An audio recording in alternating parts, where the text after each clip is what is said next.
Hello दोस्तों, स्वागत है आपका एक बार फिर से।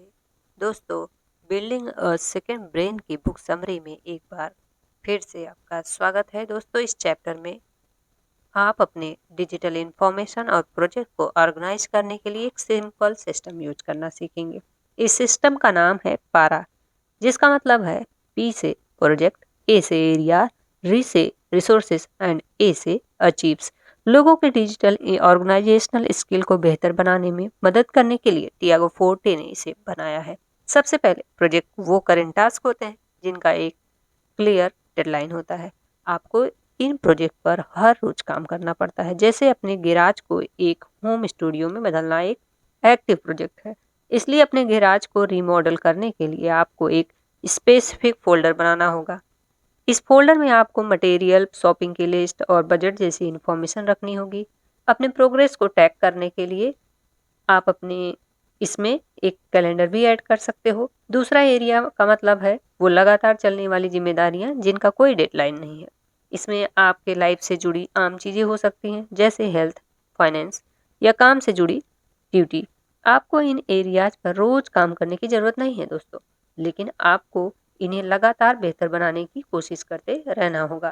तीसरा रिसोर्सेज का मतलब है इंफॉर्मेशन और रेफरेंसेस का कलेक्शन। इसमें ऐसे इंटरेस्टिंग टॉपिक, रिसर्च मटेरियल या फिर वो चीज़ें आ सकती हैं जो आपके काम की हो। आखिर में अकाइड, इसमें उन चीज़ों का कलेक्शन आता है जिनकी आपको कोई ज़रूरत नहीं है। इसमें आप अपनी पूरे हो चुके प्रोजेक्ट, आपको सौंपी गई जिम्मेदारियाँ, रिस्पॉन्सिबिलिटीज और वो रिसोर्सेस आ सकते हैं जो आपके काम के नहीं हैं। ये आपको अपने वर्क स्पेस को साफ रखने में मदद तो करेगा ही, लेकिन साथ ही इंफॉर्मेशन को बाद में इस्तेमाल करने के लिए उसे सेव भी करेगा। दोस्तों, PARA यानी पारा सिस्टम एक्शनेबिलिटी पर फोकस करता है, यानी एक्शन लेने पर। अपने नोट्स को इस हिसाब से रखना कि वो कहाँ से आए हैं। इससे बेहतर ये होगा कि आपको उन्हें इस हिसाब से ऑर्गेनाइज करना चाहिए कि आप उन्हें किस तरह यूज करेंगे। इससे आपको उस स्पेसिफिक आइडिया को उस वक्त ढूंढने में आसानी होगी जब आपको उसकी ज़रूरत होगी। जैसे आपको सभी बुक नोट्स को एक साथ रखने के बजाय उन्हें टॉपिक्स के हिसाब से ऑर्गेनाइज करना चाहिए। फिर जब आपको किसी सब्जेक्ट के बारे में लिखने की ज़रूरत पड़ेगी तो आपको उस टॉपिक के हिसाब से सर्च करना होगा। ऐसा करने से आपको काम के इंफॉर्मेशन के लिए एक हर बुक को चेक करने की ज़रूरत नहीं पड़ेगी। अच्छे से ऑर्गेनाइज किए गए वर्क स्पेस का आपका अपना ही फायदा है। इससे टाइम बचता है क्योंकि आप डेटा को बहुत जल्दी ढूंढ पाते हैं। इससे क्लैरिटी भी मिलती है। प्रोजेक्ट को उनकी फंक्शनैलिटी से हिसाब से डिवाइड करने से आपको सबसे पहले क्रिटिकल और अर्जेंट काम को देखने में मदद मिलती है। जैसे अगर आप एक नए मार्केटिंग कैंपेन पर काम कर रहे हो तो आपको इससे जुड़ी हर इंफॉर्मेशन को इस प्रोजेक्ट में सेव करना चाहिए। अगर आप ऐसा नहीं करेंगे तो जब भी आप इसमें कुछ ऐड करना चाहेंगे तो इम्पोर्टेंट डेटा को ढूंढने में आपको घंटे लग जाएंगे।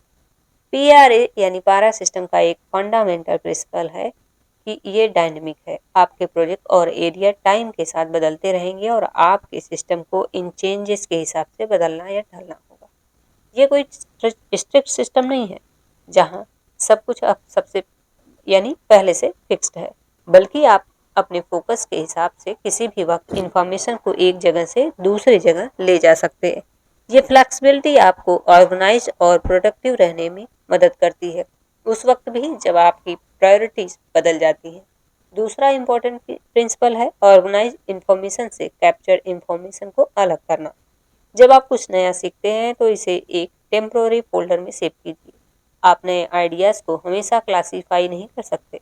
जब आप इंफॉर्मेशन को डिजिटल ब्रेन में डालते हैं तो उसी वक्त उसे क्लासीफाई करने के लिए खुद को मजबूत मत कीजिए। दोस्तों, इसके बजाय नए इंफॉर्मेशन को कैप्चर करने के लिए आप एक इनबॉक्स फोल्डर बना सकते हैं। इसके बाद इन्हें बाद में टॉपिक या इम्पोर्टेंस के हिसाब से ऑर्गेनाइज किया जा सकता है। आप एक मेसी सिस्टम भी नहीं बनाना चाहेंगे, इसलिए शांत रहिए और एफिशिएंसी पर फोकस कीजिए, स्पीड पर नहीं। आप नोट्स, ऐप्स, क्लाउड स्टोरेज और अपने कंप्यूटर के डॉक्यूमेंट फोल्डर जैसे डिजिटल टूल्स का इस्तेमाल कर सकते हैं। अपने हर एक्टिव प्रोजेक्ट के लिए फ़ोल्डर बनाना शुरू कीजिए। इसके बाद धीरे-धीरे अपने एरियाज़ और रिसोर्सेज़ के लिए स्पेसिफ़िक फ़ोल्डर बनाइए। जैसे आपके नोट्स ऐप में प्रोजेक्ट एरिया, रिसोर्सेज़ और आर्काइव के टॉप फ़ोल्डर में हो सकते हैं। इन सब के अंदर आप स्पेसिफ़िक आइटम के लिए एक सब फ़ोल्डर बना सकते हैं। पारा सिस्टम को इम्प्लीमेंट करना शुरुआत में आपको परेशान कर सकता है, लेकिन आपको धीरे-धीरे इसकी शुरुआत करनी चाहिए। याद रखिए कि आपको परफेक्शन के लिए काम नहीं करना है दोस्तों। ये सिस्टम रोज ग्रो करता रहेगा और इसके कारण आप इन्वॉल्व होते रहेंगे। यानी आप किसी भी चैलेंज का सामना करने के लिए पहले से ज़्यादा ऑर्गेनाइज और तैयार होंगे।